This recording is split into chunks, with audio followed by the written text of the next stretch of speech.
Hello, all you friends, you neighbors, family, citizens of the world. From Chicago, it's Michael James here for you with another edition of the Live from the Heartland show.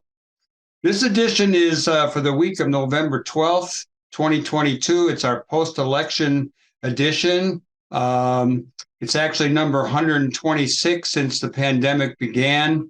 It's for the week of the 12th, and we are recording it on the 9th, the day after the election. So we're still analyzing data, and we are more cheerful than we thought we might have been. We're going to have Don Rose coming on the show today doing some analysis of the election. And we're going to be joined a little bit later from bluesman Johnny Burgin, who is traveling across country on his way to Chicago to perform. Starting off with some good things this week, let me just say that waking up this morning, having gone to bed maybe at 11 o'clock, didn't know the outcome of some of the elections yesterday. I was pretty happy that we're still in the running. We have to take two of three of Senate seats that are still undecided, and I'm not sure of the details in the House. Don Rose can maybe help us out with that.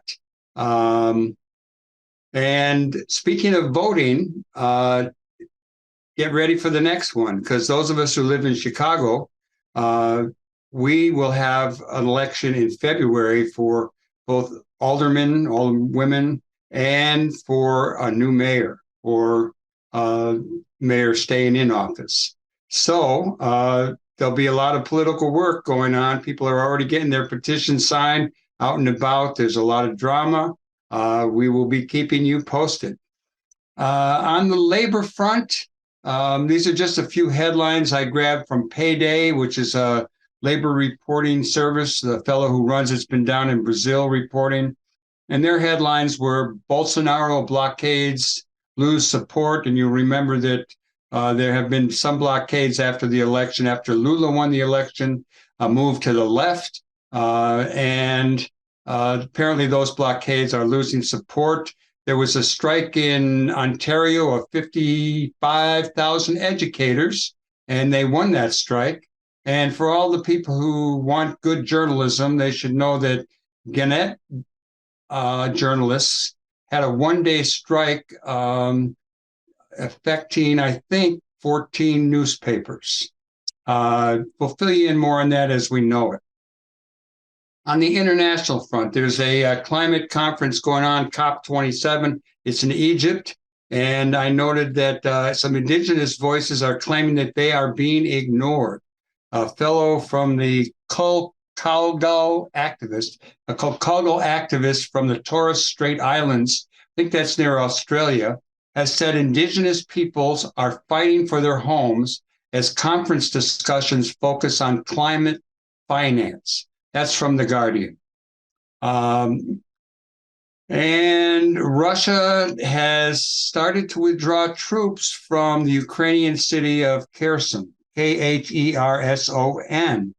And also on the Ukrainian front, Zelensky has said Ukraine is open to peace talks with Russia, and he urges the world community to force the Russians to engage.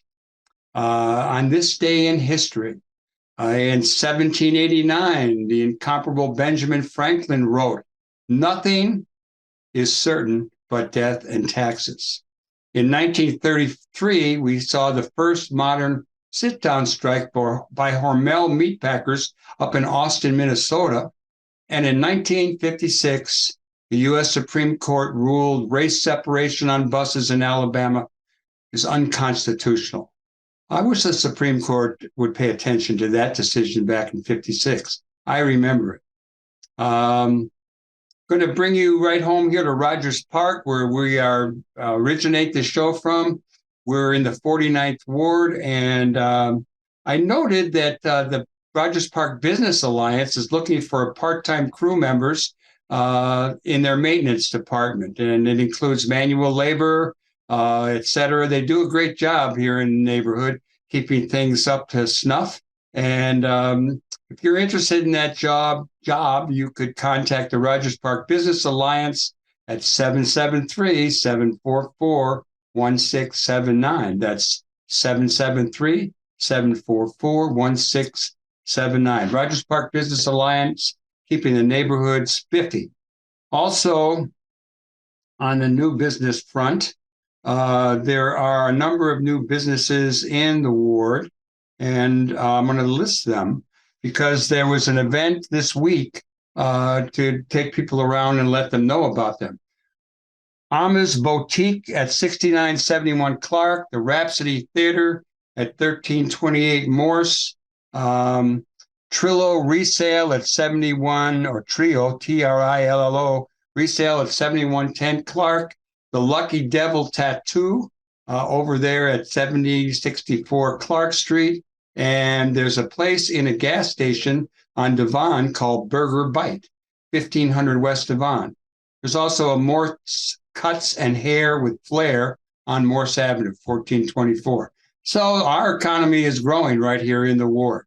Moving right along.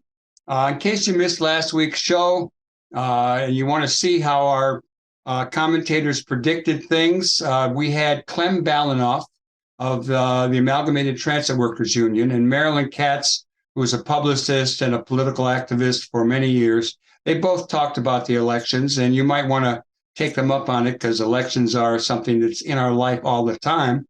And also last week, we caught up with our old pal, the founder of the White Panther Party, John Sinclair. And it was really good to check in with John and see how he's doing. He's doing pretty well.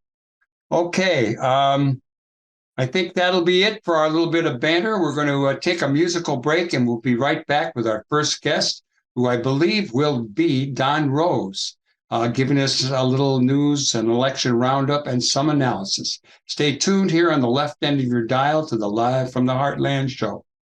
Well, we're back with more Live from the Heartland, and now it really brings me a lot of pleasure to bring on the guy I look to for all things electoral, the one, the only Don Rose.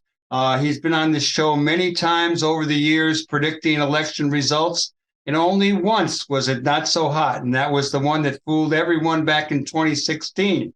But on this election, which, we're all so into it and watching it, and we've had such negative news, I was kind of intrigued by this Fox News pundit calling the GOP midterm performance a searing indictment of the Republican Party. A fellow named Mark Thyssen, Thiessen, he argued, we have the worst inflation in 4 decades, the worst collapse in real wages in 40 years, the worst crime wave since the 1990s, the worst border crisis in U.S. history. We have Joe Biden, who is the least popular president since Harry Truman, since presidential polling happened, and there wasn't a red wave. That is a searing indictment of the Republican Party. That is a searing indictment of the message that we have been sending to the voters. They looked at all that and looked at the Republican alternative and said, no, thanks. So I don't really look at Fox News very much, and I didn't look at this. I got it from Alternet. So good morning actually good evening to you, Don. And what do you think of that? I think it's quite accurate. I would say there were 2 factors. One is the Republican Party, but it's very hard to distinguish the Republican Party from the Trump Party or MAGA or whatever. They're so interdependent on each other, except at the fringes. So it was the Republican Party delivering what turned out to be Trump's message at a time when the Democrats were just historically and, through no fault of their own on inflation, certainly vulnerable, and through no fault of their own on crime, were certainly vulnerable. These are not necessarily functions of your senator or your state rep or whatever. Certainly inflation is not. We could go off on the whole inflation story. It was worldwide, whether you had a conservative government or a liberal government. So it had nothing to do there. So the 2 factors were Trumpism, the Republican Party, which permitted itself to become a captive or the other way of looking at it is a functioning organ of the Republican Party. And it was helped by another product of the Republican Party, the Supreme Court, the very conservative Supreme Court, which overthrew Roe Wade in the face of what any reasonably sophisticated political type would know was much more popular than people tried to make it seem. And the Republicans handled that badly when they were handed what was kind of a hot potato, doubling down basically on that. So this was the first strategic error. They probably could not have stopped the Supreme Court from issuing that very absurd decision, but they played that badly. So I would say yes. I would, from the other side of the fence, I would say that this Fox News guy was 100% right. And the question is, who's listening?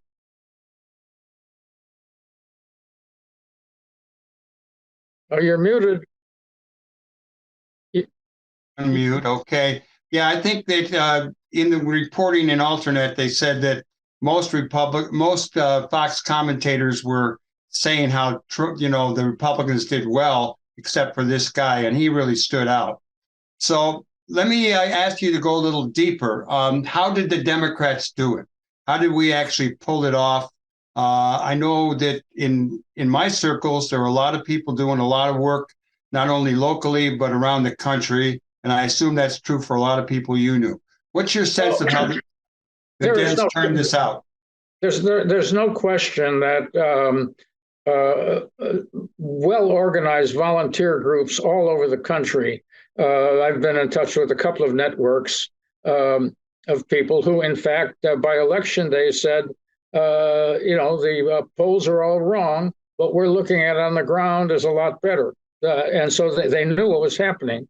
The Democratic Party started out handling it pretty well with Roe. They did not find a means of working the inflation aspect, which they could throw back on a lot of Republicans, easily throw back on Republicans as corporate greed, which is one significant factor. So, but overall, with a few mistakes here and there, the Democrats handled it pretty good. And fortunately, since the Trump era, and even a little bit before, we were developing largely progressive but significant citizen organizations that went along with and well supplemented the work of the Democratic Party. We've had better leadership, a little better leadership in the Democratic Party now. You don't have these middle of the road old Clinton cast-offs running it anymore. Jamie is doing, I think, a good job. I think the next person to lead the Democrats should be Stacey Abrams, who, even though she fell into a bad situation in Georgia here, was responsible for the organizing for what became the Biden victory and the victory of two senators in that wonderful runoff situation. So, with people like that, she's kind of at the apex of citizen organizers. And there are people like that, some of them much more behind the scenes, are not necessarily candidates. So I really like what's been developing. And it affected young people too. So what we wound up doing, aided and abetted by the Roe decision, first off, something like 600,000 women registered who had not voted before. They turned out, and we finally broke through to the younger group on Roe and also on the environment and on the question of democracy. Young people turned out at 2 or 3 times the rate they were expected. And that was largely the work of our volunteer organizations, like Swing Left, and I can't give you the names of all of them, Blue Beginnings here and so on, indivisible units all over the country, all over the city of Chicago. This is becoming the new face of the Democratic Party. I like hearing all that. I'm going to fire one more question at you off of this little notes I have. What did you make of Biden and Obama going around in the last week, really talking democracy? Do you think that had, while the Republicans were screaming inflation, inflation, inflation, crime, crime, crime, we had those two presidents going around giving. I saw the Obama speeches, a couple of them. He was something else. But do you think that had any impact at the end, those guys turning out people? I think it was a contributing factor, a significant factor, because people on both sides thought that democracy was at stake. There's a lot of true believer MAGA Republicans who fear us almost as much as we fear them. And we have to recognize that so they could check the same box that democracy is important. And the Republicans did not touch that one. They had truly very powerful weapons on the inflation and crime, and to some places immigration arguments. But it was a good choice to go along with. It was a more universal choice to go along with the arguments about Roe. So we didn't have to have, although they mentioned it, we didn't have to have a Barack Obama focusing on Roe, which would be redundant. He reminded us of the democracy issue, and the Republicans, although they might have made a similar argument to their true believers about us, we're pretty devilish, and so they yes, it was a significant factor. I think it was, it was not the perfect storm, but it certainly reverted or staved off what might have been an historical defeat. Don Rose, let me ask you what you think it will be the outcome, how we're looking. Right now, it's a runoff between Warnock and the football player. There were 2% left on the Warnock's up, but just a slight bit, and they're both under 50%. In Nevada, Catherine Cortez Masto is down to let me see, it's 47.2% she has. There's 23% of the vote left to be counted. And looks like Mark Kelly with 66% counted. He's at 51.4%. We've got to win 2 of the 3 to keep 50-50 in the Senate. What's your take on that? And then we'll go to the House. Okay. In the Senate, I believe, from everything I've been able to gather, and just looking back at the last election, that the Arizona Senate race is going to work out all right. Kelly is 4 or 5 points ahead. He's always been ahead in this race. Yeah. And from what we can gather, the votes that are out are very substantially pre-election day voting. They're either votes that came through drop boxes, through the mail, and through some early in-person vote. So unless there's a surprise in there, I think there's enough votes in in the uncounted votes, unless we learn something brand new and are quite surprised, there will be enough votes for a clear victory for Mark Kelly. Let me just make one comment. And I did look at some figures. It showed voting by county, and there's only one county in Nevada that went Democrat, but there were still 160 some odd thousand votes to be counted. And then when I totaled up all of the Republican counties, they had maybe 120,000 that weren't counted. So I don't know if that'll factor in, but I think Kelly's in pretty good shape. Am I talking about the wrong? That I got it mixed up? Yeah, you got it wrong. That was the one I was going to go to next. Kelly is Arizona, and you were talking about Nevada. Nevada. You go there. I want to look at those numbers again, but from what I can gather and from what has been hinted at, early hinted at by workers in Nevada, they thought she was going to be okay.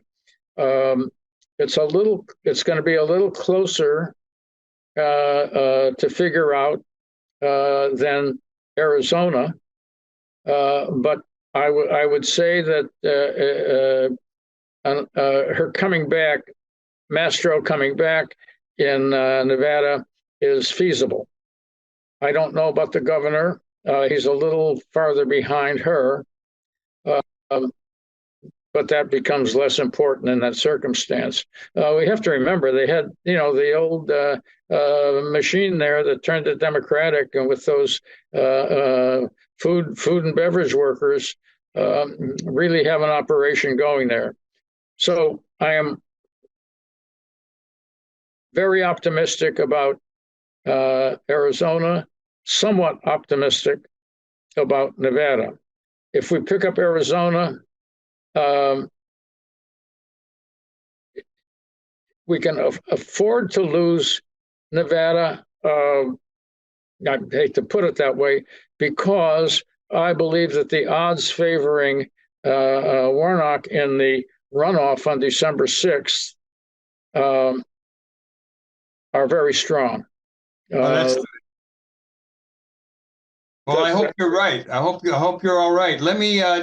You got anything? I don't have details on the congressional races, other than Illinois is a true blue state, and we have. I think we have 14 Democratic congressmen, 3 Republicans. Nikki Bozinski won the new 13th.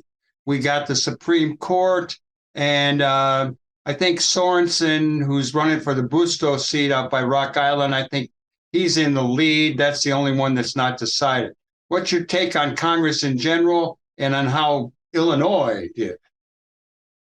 Well, if a couple of more states did as well as Illinois and were as blue as Illinois, we wouldn't be having to chew this election over quite so hard. It would be a fait accompli. So we did very well in Illinois. And California may turn out to be nearly as good. There are congressional seats to be picked up there.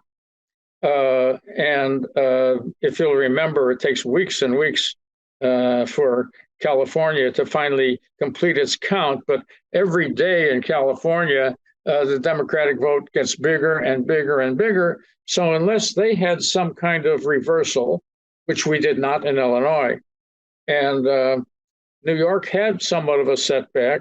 When you look at the big blue states, we outperformed New York. And whether California looks to us as the not look us as the model, matches what we did, or falls victim to what New York did, is going to make up the whole House issue. What about around the country? You got any sense? There was you mentioned turnout, and you talked about the youth vote. This guy Maxwell Alejandro Frost, who won the Democratic seat from Orlando, where Val Demings had given it up to run against Rubio. He got a lot of attention. He's the first Generation Z guy to win a seat. What about him and any other good news you've heard around the country in the congressional races? Well, the only one, outside of the fact that we're holding the number down, I still think the odds are that we're going to lose it. But if we lose it by under 10, it'll be a victory. I don't know what's happening with Boebert. It looks to me like Lauren Boebert, the pistol packing mama, may go down, although the New York Times, she's running behind now, was running behind all evening. The New York Times said that the votes that are left lean toward her, but more of those votes lean toward her earlier anyway. So I think just for self-satisfaction, I would like to see nothing better than that lady go down, even though Marjorie Taylor Greene could not. And I guess Sarah Palin is out of it. So I can't give you a good head count on what's happening in those in the congressional races. All I know is that the women's vote mitigated it. And what's very interesting to me, just as a sidelight, when we go back to the question of choice, in the states, there were 4 states that had pro-choice or anti-choice measures on the ballot, and the pro-choice won all 4 states, even the states that went Republican. Yeah, Kentucky, I know. So we were talking earlier about the mistakes the Republicans made. That's one that ain't helping them much. Let me see. Let me go along here. I'm going to ask a question that our friend Tom Clark gave me. He said, "Did the youth vote and abortion prove to be the blue wall holding back Trumpism? Don't we need to be even more worried about Ron DeSanctimonious? Will it be the anti-immigrant, anti-repro rights Florida governor and Griffin Money, who now lives in Florida, against JB Millions for president in 2024? That's a Tom Clark question. I don't think it's going to be JB. I think he's been a good governor, but that to one side. What might happen is that the Republicans dump Trump, or he's put in jail. One or the other before thing. It's conceivable, as a sidelight, that if he's convicted on 1 or 2 of the potential charges against him, that he will not be able to seek federal office again. We don't know that, but that's something to have in the back of our heads. Just look at the basic numbers going into yesterday. Biden stood at 45% positive. Trump was 37% positive. That tells a great deal of the story right there. And it tells the story of the Republican mistakes by going along with the Biden candidates. The most important Trump candidate that was chosen, a celebrity doctor, got his ass kicked by a really great Democratic candidate. The kind of candidate we need more of. And we may similarly kick the other guy in that runoff. I'm hoping that we don't need the runoff to win, because I definitely want to see Warnock return. I think he's one of the finest candidates, and not just candidate, but senators that we've seen in a first term. I think he's got a great future. And if his race is not the focal point because of winning the Senate, which it might be if we carry Nevada, then I would say that he will win very big, because the only reason people have to vote for the football player is the fact that their team Georgia is doing very, very well and will still be in the game come December 6th.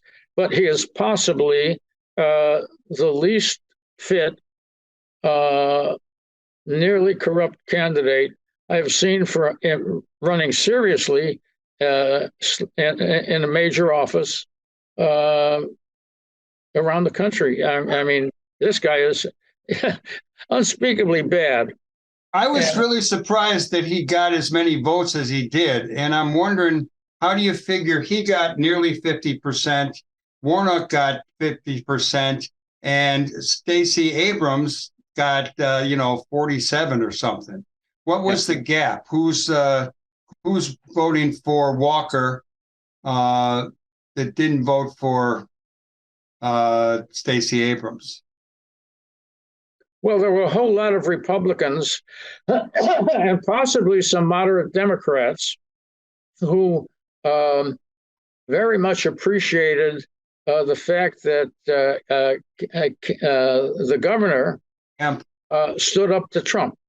Yeah, that's a good point. Raffensperger. They became national heroes in a way, and independent voters could very easily, in good conscience, vote for them, while those same independent voters and some moderate Republicans, if there is such a thing left, couldn't vote for the football player. Yeah, I think that's where it comes from. The other end, he got a lot of votes, out of his celebrity, and a lot of people don't care about his private life. He's a big, a great athlete. I was in a swimming pool this morning with an African-American friend, and he said he talked to his cousin, who's a Republican in Georgia, and all his cousin could talk about what a great player that Walker was.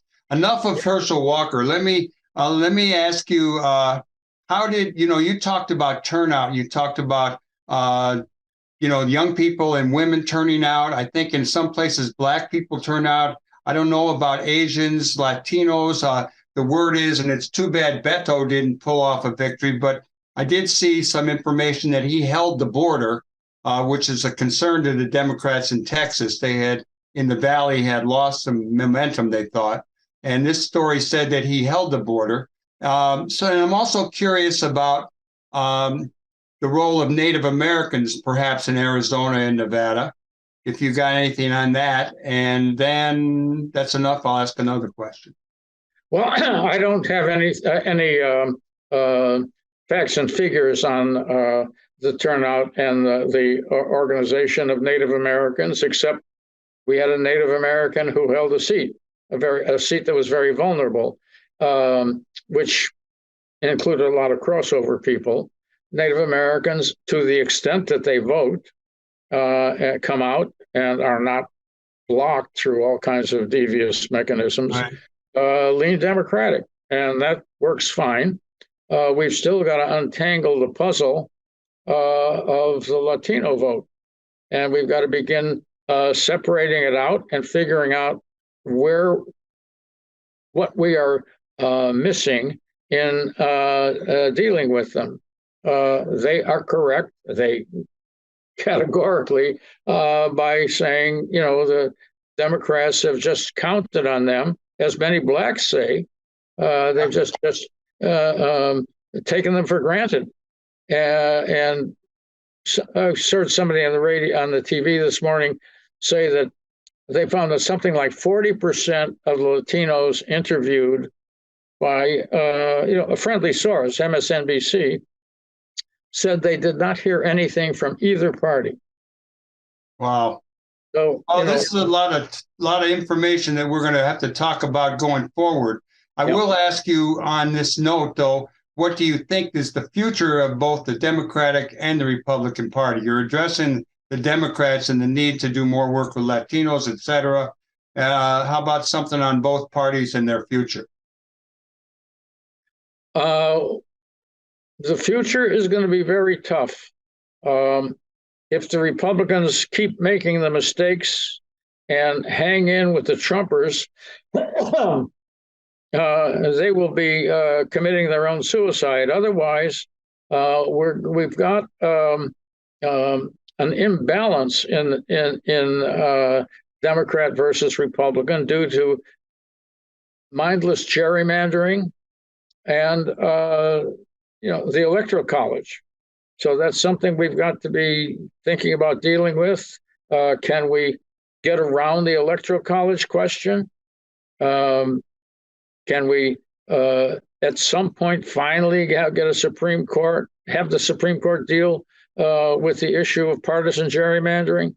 Those two things make the Democrats stride ahead very difficult. What strengthens us is that original blue wall that looks like it's still there. Wisconsin looks a little shaky, but clearly there. They elected a governor and came very close with a Senate candidate. Yeah, and Michigan was good. Michigan was dynamite, winning up and down the line, as was Pennsylvania. And so Minnesota, I don't think Minnesota was ever in any danger, although they have elected Republican senators and governors. But I think that's coming in there. But if those three states hold, the future of the Democrats then depend on cultivating Arizona, which is feasible, strengthening Nevada, which re-strengthen Nevada. They've had problems there, and but it ain't going to be an easy road. In a sense, one can wish that they keep Trump around because he's the best weapon we have against them. Yeah, that would be. We'll see what happens with that. Do you think that Biden should run again, or do you think there will be some real moves towards someone else being the standard bearer? Well, at the moment, I would say probably it would be best if he didn't run, but I don't think it's a sure loser if he does run. If he runs against Trump, he'll win. If he runs against DeSantis with a reform-looking Republican Party that has dumped Trump, DeSantis is going to be even more dangerous than Trump because he's smarter and knows how to maneuver and thread some needles. Yeah, he's problematic. How did progressives do in general, Don? Well, it was progressives in the party, in the Democratic Party. If you're talking about progressives overall, they played a minimally great defensive game, and progressives prevented a total catastrophe. That's good. That's good. Okay, we're going to run out of time here. Let me ask one more thing. While all this is going on, we've got people in Chicago, the politicos, they're passing petitions. They're getting candidates on the ballot if they choose to run. What's your take on the February election that looms for those of us only in Chicago? Can Chewy claw through a primary without the teachers union and the SEIU support? Will they come around? Because they both came out for other people. Did SEIU come out? Did they come out for the other guy? I hadn't heard that. I don't know for sure. I'm reading something that someone else put in here. Well, I know the teachers union did support someone else. There is no question that Chewy is a very strong candidate against her. Two polls have showed that. And her support is fractionated so badly that, unless some strange superstar emerges from the hinterlands the way she did in her way when she was down, at the 2 or 3 point positive level, and then became a favorite, I would say that it's going to be a pretty tough battle between Chewy and Larry Lightfoot. Yeah, we're going to have Chewy on soon. We did have Clem on last week, Clem Balinoff talking, and he's definitely kind of knows what's going on with Chewy. Okay, Don Rose, this was good. Is there anything you'd like to add in the last closing minutes of this segment of Live from the Heartland? Well, just keep your fingers crossed about Nevada. And that's it. We've covered an awful lot of ground. Yeah, you did good. I spent a good portion of the day working on this too. I looked at a lot of figures and things going on, and I didn't put it in the best order, perhaps, but I learned a lot from hearing you talk, and I'm greatly appreciative. I'm sure our listeners and viewers will be too. So get yourself some rest, keep analyzing the data, and we'll talk to you soon, brother. Great time. Right on. You are Always. listening to the Live from the Heartland show for the week of the 13th of November, and we will be right back with our next guest, who is the rockin' Johnny Burgin. Be right back with more Live from the Heartland here on the left end of your dial. Hey, we're back with more Live from the Heartland. I'm Michael James. I'm here in Chicago. We're recording this on the 9th of November, and we're doing it for the week of the 16th of November. And I'm really glad to bring on an old guest on this show. He's not that old a guy. He's a young guy. But the one, the only, used to be rocking, I don't know if it still is, Johnny Burgin. Good morning to you, Johnny. Good afternoon. Good evening. Hi, Michael. How's it going, guys? It's going back. It's probably afternoon where you are. You're in Eugene, Oregon, right? Or in Portland now. Right. I'm right at this moment. I'm in Portland doing some dates in the Pacific Northwest and heading out to Chicago. And how soon will you be in Chicago, and what are you going to do when you get here? I'll be here on Thursday afternoon, and I'm playing at the Skokie Theater Thursday, the 17th, this Thursday, 7:30 hit. It's the Johnny Burgin Review, so it's not just my show, but I'm featuring some great artists as well that normally don't make it to Chicago. Well, you're going to be Thursday the 16th? Thursday is the 17th. 17th. Let me look at my calendar, because I just gave people the wrong information about the show. So today is the 9th, and next week on when we record will be on the 16th, and the show. So this show is actually going to be on the 12th, not the 16th. So I made a mistake to all you listeners and viewers. But Johnny Burgin's interview will be on our show. It is broadcast on Saturday, as well as sent around the world. And it's on youtube.com/Heartland Media. So, Johnny, you're coming to Chicago. You're playing the Skokie Theater. You got a bunch of other musicians that you're supporting and involving. Who you got coming in there with you? All right. Well, I've got my regular drummer, Steve Doherty, who he's from Wisconsin. He's toured with me a lot over the years. And then I've got Marie Martins, Swedish slide guitar queen. She's on bass. She's toured with me often on bass, and she will be featured on guitar and vocals. She's got a really nice CD, came out a few years ago, called Traveled, and she's a special singer with a real soulful style. So I like her a lot. Then I have Ben Levin from Cincinnati. He just got off the Joe Bonamassa Blues Cruise, nominated for a BMA.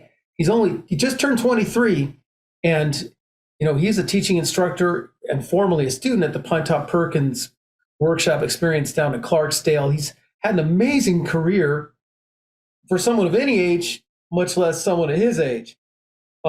Real sharp young guy who's raring to go. So I really like him a lot. I'm on his latest record on Biz Tone label group, along with Bob Stroger and Little Ed and Little Jimmy Reed. So I think he's got good taste in people to record with.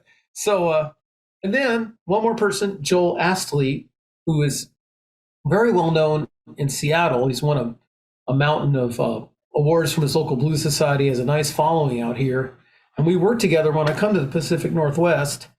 And he just did a great record at Greaseland, but it's not out yet. Features me, Kid Anderson, June Core, and Randy Bermudez, great bass player, plays with Charlie Musselwhite. So Joel is an up-and-coming young harp player. So we're going to do these shows out here in Washington State and in Tacoma and Hood River, Oregon. And then we're going to be riding out east, stop at Rapid City, South Dakota, and then Minneapolis on Wednesday, and then make it to Thursday for the Skokie Theater show. So it's nice to present all these people in a nice, intimate environment. Where's the Skokie show at? It's at the Skokie Theater. I'll have to give you the address. Yeah, I'm going to try to make that. That'd be great.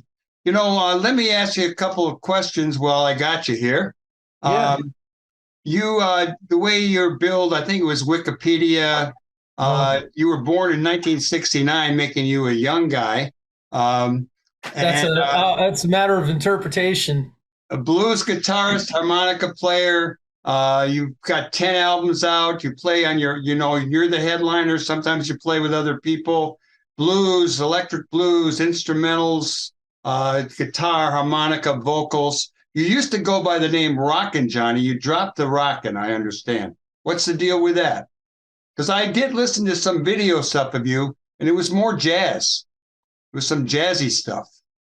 Okay. Well, I dropped the Rockin' because, when I started calling myself Rockin' Johnny, I kind of wanted to be like Good Rockin' Charles, the harmonica player, who's a kind of obscure guy, but I just thought he was the greatest, and I loved his singing and everything, and I thought it was a cool name. But excuse me, I'm sorry. But back then, there really wasn't this massive rock blues style that was really dominant or anything. It was just the blues. It was kind of a black music style, and it wasn't rock music. It was blues music.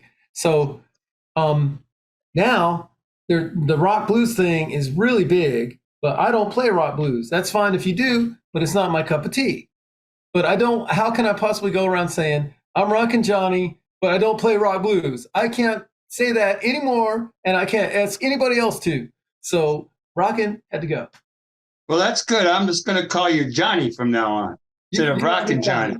But tell our listeners. I'm finally my own name, just like John Cougar Mellencamp. Tell our listeners a little bit about yourself. You were born up north, but you ended up in Mississippi, where your dad was from. And you then came north again to University of Chicago. You got involved playing some blues music, and I think you were playing somewhere that you weren't happy with your performance, and you really then delved into learning the trade. So tell us a little bit about do a little autobiographical sketch here. Well, you're right. I went to University of Chicago, and just like lots of other blues heads, and it was definitely a factor in my decision. And I met a guy, Dave Waldman, who has played piano with Jimmy Rogers and played harmonica with Tail Dragger. And we were both DJs at WHBK, the local campus radio station. So he took me out there, and I thought I could play because I had taken guitar lessons, and I'd even seen some live blues bands. I finished high school in South Carolina. I'd seen Eddie Clearwater and Luther Guitar Jr. Johnson, Sleepy LaBeef, which is more on the rockabilly side. But I thought I knew something, but I went up there to try to play, and it was just a complete failure.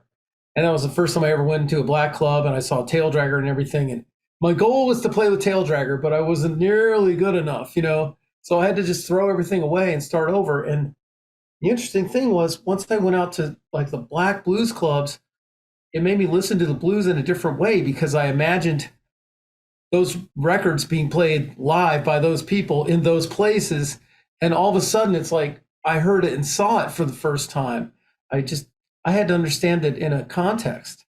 So that's what got the ball rolling. And eventually I did start with Tail Dragger. I went on to play with Sam Lay, who recently passed. And yeah, we had Sam. He used to come to the Heartland when Corky would be there, hang out. He was a master drummer and a real blues man. He's the guy who turned me into a real guitar player. But sorry to interrupt. Go ahead. No, that's good. I'm starting to think about all of the people that my early days in the early 60s, going to down to hear blues and stuff. I used to go to the Blue Flame at 39th and Drexel, where Paul Butterfield was before the Butterfield Blues Band. He was playing with Howlin' Wolf's old band. And I remember meeting Charlie Musselwhite at what do you call it, Jazz Record Mart when it was over on Wabash down in the old days. So it makes me want to go out and hear more music. And, the thrill kind of being a young person going to these clubs in black neighborhoods was pretty moving and influential. And I imagine in your life too. Oh yeah. And then, I managed somehow to scrape through college, despite the competing interest of playing gigs and wanting to go out all the time. I managed to get through. And then I think I went out every night, like the whole 90s. If I wasn't playing, I went out and saw somebody. Go see, I used to play like 6 nights a week. My day off was Tuesday, and I'd go see Eddie Clearwater. Uh-huh. At Blue Chicago for $5, and then they got to know me. They just let me in. But anyway, it was just every day was like Christmas. There were so many characters. It was so much fun. I mean, you're always learning something. There was always something spontaneous that happened. It wasn't like a Joe Bonamassa Arena Blues tour. It was this spontaneous, organic community music.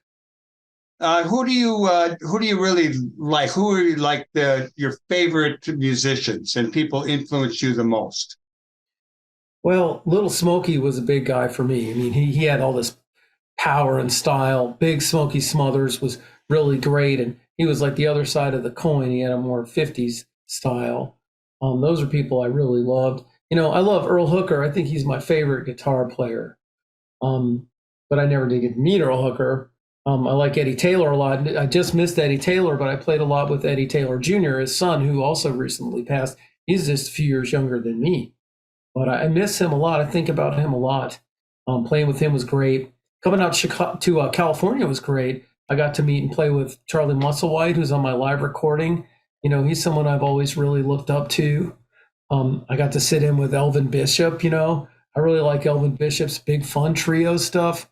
There's a lot of good stuff out today that I really love, but my absolute favorite music for blues for guitar players is Eddie Taylor, Luther Tucker, who I only saw once because he lived in California when I was in Chicago, and then he died so young. Earl Hooker, like Fenton Robinson, the Myers brothers. Hanging out with Dave Myers was amazing. Seeing him play guitar, Little Walter, and that kind of thing. And I know Little Walter. Yeah, Sammy Lawhorn.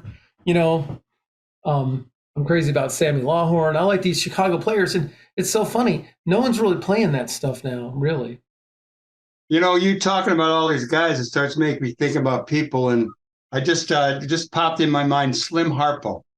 Oh, I love Slim Harpo, Yeah. of course. I mean, these are the classics. I mean, the all-time greats, the classics. It's like Muddy Waters, Howlin' Wolf, Sonny Boy Williamson, Little Walter, and then you've got like the classics below that are like Slim Harpo and so on, down the line. I mean, these are the great books. I mean, Chicago UFC was the great book school. This is the great books of the blues, and like it's got to relate back to that some kind of way. I'm not saying you can't change it up a little bit, but it's got to connect to it too. Well, I'm going to come see you at the Skokie Theater, and I'm going to see how that turns out. Let me ask you a little bit. One more question that someone suggested. The pandemic shut down touring bands a whole lot. I know my kids' band Twin Peaks kind of got closed down, and it hasn't really opened up again. You were playing some backyard concerts like in Skokie. What was that like? And what was the pandemic? And what did you do during that time that either hampered your style and your music or helped to develop it? Well, it was pretty scary for a while, but I ended up moving back to New Orleans. Not back. Let me start over. It was pretty scary for a while, and then I ended up moving to New Orleans to be with my mom.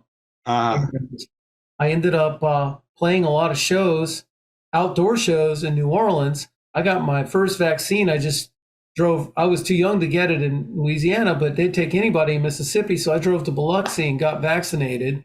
And I was like playing the Juke Joint Festival, that month. So I started like gradually working again. I did a record with Johnny Sansone as a sideman. That was really cool with me and Mike Morgan on guitar, great guitarist from Dallas. And I managed to stay busy. And I also started doing these YouTube guitar lessons, which I hope some of your listeners might check out. You give us a youtube.com. What's the slash? Johnny Burgin Blues. Okay, good. I'm going to put Johnny Burgin guitar lessons. You'll find it. I've got a lot of them on some of my favorite stuff. And like I started doing one just for the heck of it right during the shutdown. I did a 2-minute chat on Sun Seals, another one of my heroes, and people liked it. So I did another one on Fenton Robinson. Somebody loaned me a dime, and I realized I was playing it wrong. I've been playing it wrong for 20 years. And then it was like, you ever realize, like, have you heard that phrase, the cleaning demon? Where, oh my God, my house isn't clean, and you start like obsessively cleaning. I started going obsessively like putting myself to the test and realized that I was coming up short here and there. So I really tightened up my game just by doing these lessons. And I also connected with a lot of cool people. And I personally learned a lot, and I hope I helped some people. I did all these lessons on all these people that no one's ever done lessons on, like Johnny Littlejohn, Byther Smith. They're absolutely Louisiana Red. There are no YouTube videos about how they played other than the ones I did, because they're not exactly household names, but to me, they're heroes. This is good. It's a lot of resources for people who are learning to play or already playing. Johnny Burgin, tell us one more time about the date that the reason you're driving across country right now, and you've stopped in Eugene or in Portland, but you're on your way to Chicago. You're making a few stops. You're going through Rapid City. I'm going to send you a contact there that you might want to, or I'm going to tell him to come hear you. Thanks, Mike. Tell us about the Skokie Theater one more time, and then any future projects you got going on. You're still with Delmark Records. Give us a little shot here at the end. You bet. Okay, my Chicago area show is Thursday, the 17th. Showtime is 7:30. Skokie Theater, 7924 Lincoln Avenue. And it's the Johnny Burgin Blues Review, featuring myself, Ben Levin, young piano player from Cincinnati, Joel Astley, up-and-coming harp player from Seattle, and Swedish slide guitar queen, Marie Martens. So as far as what's coming next for me, other than, lots of stuff on the road, I'll be teaching at the Pinetop Perkins School again, teaching for the Chicago Blues Network. That'll be in June of next year. Do have a new blues CD coming out on Delmark Records in early 23. It's done, just needs to be mixed and mastered.